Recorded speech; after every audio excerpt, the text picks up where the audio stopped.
қызғанып отыр екен дейді. Мен ол қайта маған рахмет айтсын. Мен оны осындайынан өсіріп, осылайынан көмектесіп, осылай дәрежеге жеткізіп беріп, әйтпесе жап-жас қыздар жетеді ғой ондай танымалдылық азаматтарға. Осындай 40 жастағы әйелге мен дайындап беріп, осылайдан былай айтқан миллиардер қылып бергеніме рахмет айтсын. Бірақ оның орнында болса мен үйтпейтін едім. Болды. 40-тағы әйел не істейтін едім деген сияқты. Сол ғана. Көбісі ойлап жатыр, қайтадан Олжаспен пара ма деген сияқты. Жоқ. Дариға ханым, сізді үнемі Олжас абаймен бірге түседі үнемі дейді. Бұл жолы да солай. Бұл жолы Олжас абаймен серіктестік жоқ. Олжас абаймен күйеу баламды ойнайды. Көбісі ойлап жатыр, қайтадан Олжаспен пара ма деген сияқты. Жоқ, Олжаспен бұл жолы мен қайнап келсе ол күйеу балам. Бұл жолы кіммен түсесіз? Ержан Түсіпов деген актер, өздеріңізге белгілі, елімізде мықты актер. Осы киномызға салмақ қоссын, киномыз күшті болсын деп Ержан Түсіповті шақыртты. Жеке өмірімді айтпаған себептерім көп. Мен бақытты болған адам емеспін. Мен семьяда бақытты болудың формуласын білмеймін. Семьяда бақытты болу деген не екенін білмеймін мен. Машинасында көлікті де сатып, бәрін енді әйтеуір бар бағалы затымыз сатып та енді сол киноға кірістік. Бірге екеуіңіз салдыңыздар ақшаны. Енді дұрыс қой, енді бір отбасы болғаннан бір мүддеге жұмыс істегеннен бірге ол мендік деген ол жерде болмайды ол. Содан жаңағы біз енді бір жақын қалған уақытта киноның шығуына ана ән атып кетті оның алдында сезім үшін. Білдік бұл кино деген жаңа жинайтын. Сол кезде бізде армандап, міне арманымызға Алла берсе жетеміз. Мен де бір көлік, сен де бір көлік аламыз деп. Сондай. Мына қазір ол кезде біздің ИП Талбесік деп тұрды да, менің атымнан аштықтағы. Просто Бадықова Про деген немен ғана печеті ғана болды да.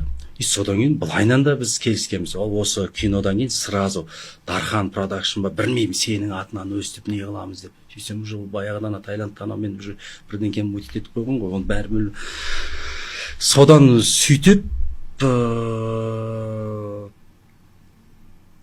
сол айынан келісім болған. Содан кейін жаңағы миллиардта түседі. Январдың бір 10-да ма 15-інде ма примерно алады. Содан мен былайынан тұрамын да, Дариға осылайынан бір көлік таптым, сол көлікті алайын деп едім. Қанша бағанағандай уже сөйлейді. Айта қойшы, қанша бағасы деді. Бір 15 миллион екен дедім. Көп қой ол деді. Жарайды, онда бір 10 миллионға іздейін дедім. Жарайды, іздеші деді. Содан бір кезде 10 миллионға таптым да. Бір өзімде уже ана бір екінші звондағанға бір жарайды деп звондадым.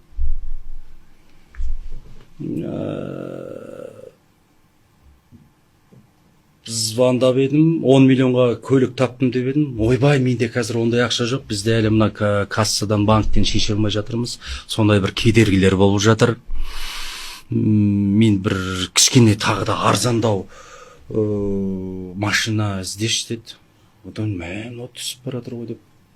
Жарайды, мен сол көлікті ала берейін деп, сонымен бір ағамыздан алғам сол көлікті. Сонымен қанша береді екен деп мен күтіп жүрмін. Bir хотя бы енді бір 7-8 берсе екен енді деп. Енді актерлар да енді өзінің еңбегін алады ғой. Менде жарайды, өзімді бір актер, бір сондай бір жұмыскер ретінде уже өзімді сол кезде жұмыскер ретінде көрсете бастадым. Құрсыншы осыған бір тей. Жарайды, қашылақтап жүр ғой, до конца қашсыншы көрейік. Содан бір кезде әйтеуір үйтіп бүйтіп бөліп жатып 3-4 миллион жарым, миллион 200-ден сөйтіп бөліп беріп 5 миллион алдым, иә.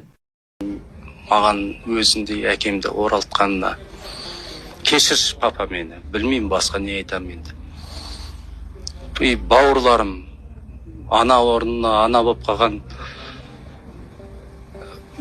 Мәншік әпке кешірші.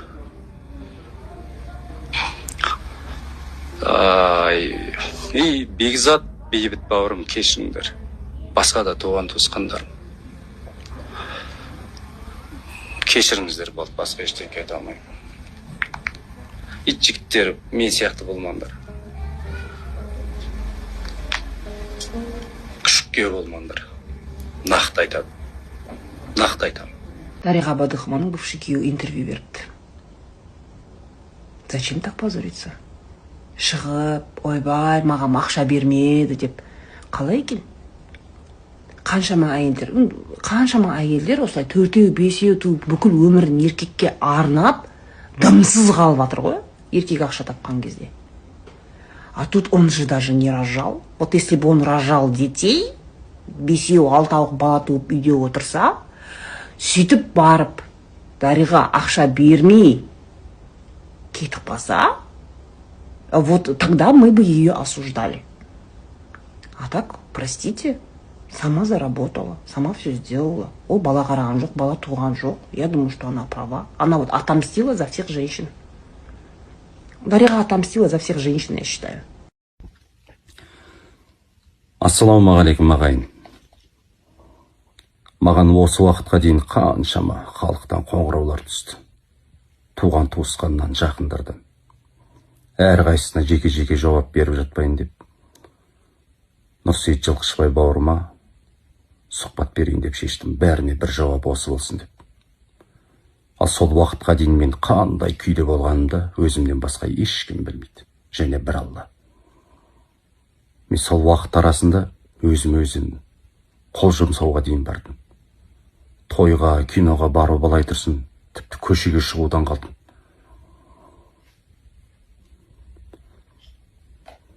Мен үйтіп әр адамға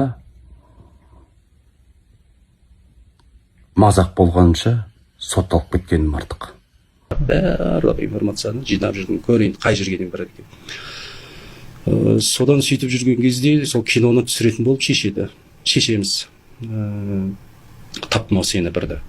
Содан Қазақстанға келеді, киноның жаңағы жұмысы басталып кетеді. Тағы да одан арман өріп бара жатыр да. Осылай, ана мені ұнамайды маған уже ана тірліктер. Жарайды, оны да күтейінші дедім да. Енді ер азаматпыз ғой, өзінің әйелін қызғанбаған ер азамат емес деген сондай намыс та бар. Соны Дариға дедім. Мен бірінші рет айттым осы 2023-те.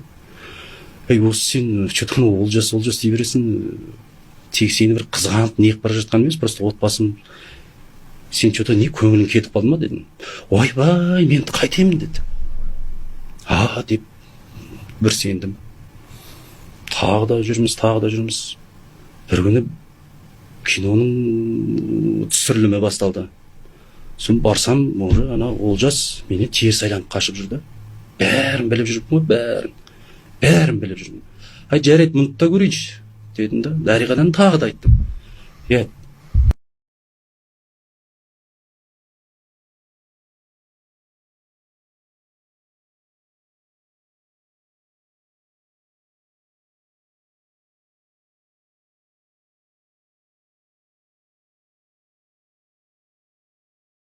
Ал Олжастың орнында сіз болу керек пе едіңіз негізі?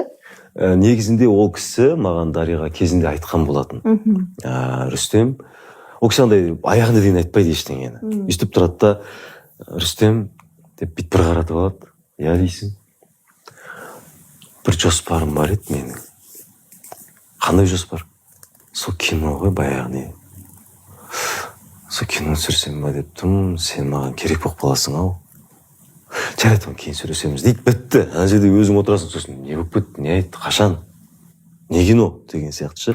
Оны қайттан сұрасаң, жарайды, Рүстем, кейін сөйлесеміз деп бүйтіп басын қасиды. Ал сосын ойланып жүресің. Кейіннен қарап отырсам, Олжас екеуі баң етіп шықты кәдімгідей, бомба болып.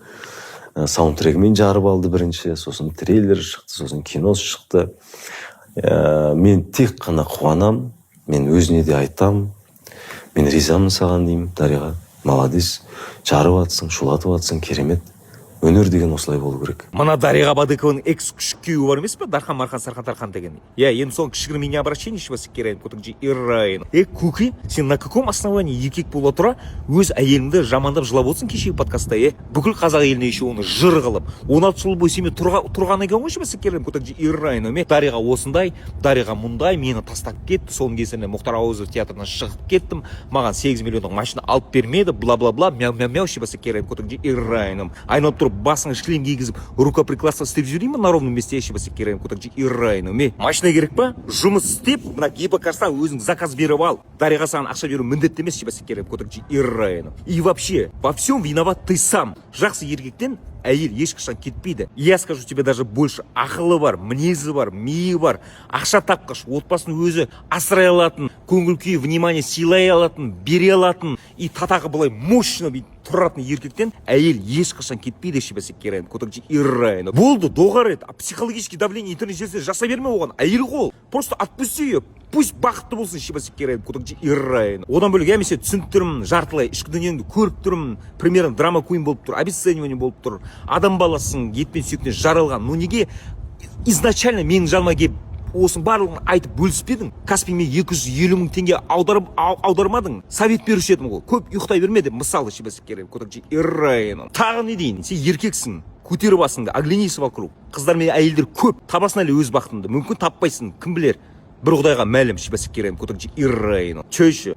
И запомни такую вещь. Никогда в жизни әйел қауыммен не сражайся, ибо победа, ибо поражение будет для тебя позором шебесі керен кутакжи ирайну. Түсіндің ме? Ал егер мен әр айтқан сөзімен келіспейтін болсаң, давай да төбелесіп тастайық рухватикте шебесі керен кутакжи ирайну. Че там, не дейсің? Дариға сізден үлкен ғой дейді. Иә. Дариға 85, мен 89 ғой.